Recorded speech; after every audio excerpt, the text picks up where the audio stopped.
सभई बेवफा ॿिया मगर हिकु मोहम्मद दुनिया आख़िरत में वफ़ादार आहे। कयो याद आका असांखे अचण सां पिशानी प्यारी ज़मीन ते रखण सां ज़मीन ते रखण सां। कयो याद आका असांखे अचण सां पिशानी प्यारी ज़मीन ते रखण सां ज़मीन ते रखण सां। सभई बख़्श मुंहिंजी उम्मत जूं ख़ताऊं सभई बख़्श मुंहिंजी उम्मत जूं ख़ताऊं ख़ुदा मुंहिंजी उम्मत गुनाहगार आहे।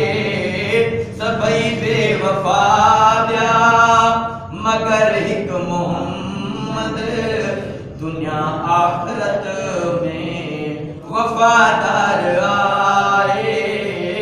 असां तुंहिंजी ख़ातिर रुनोगार में जे ॾिसो घोट केॾो कुर्बदार आहे।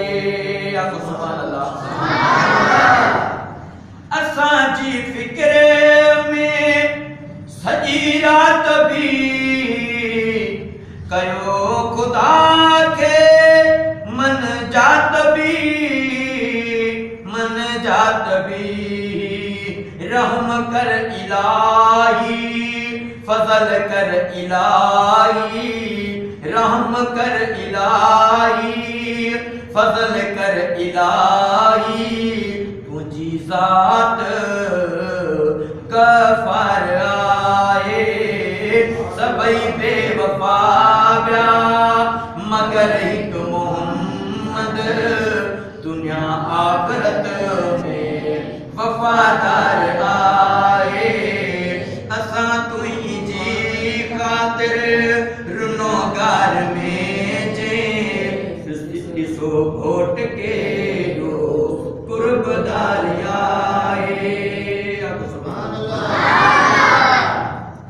मथे अर्श ते बि विसारियो न आका ॾिसी ॾोह कंहिंखे धिकारियो न आका धिकारियो न आका।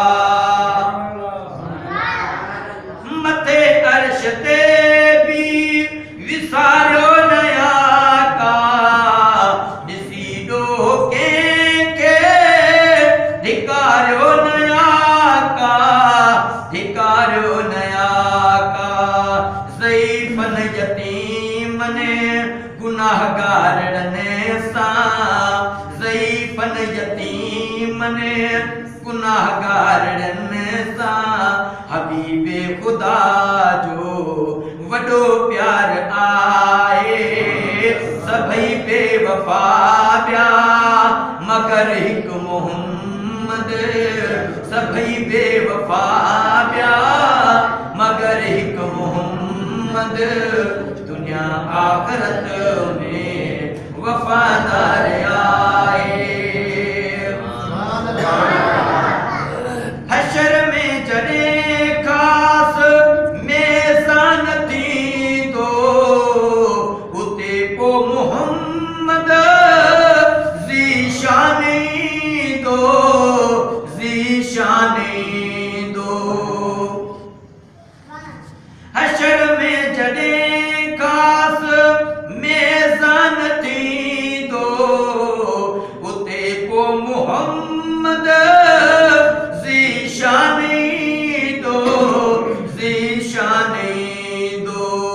अगरि नेक आमाल खुटंदो वज़न में अगरि नेक आमाल खुटंदो वज़न में उहा नेकी ॾे जा वज़नदार आहे। मगर हिक मोहम्मद दुनिया आखिरत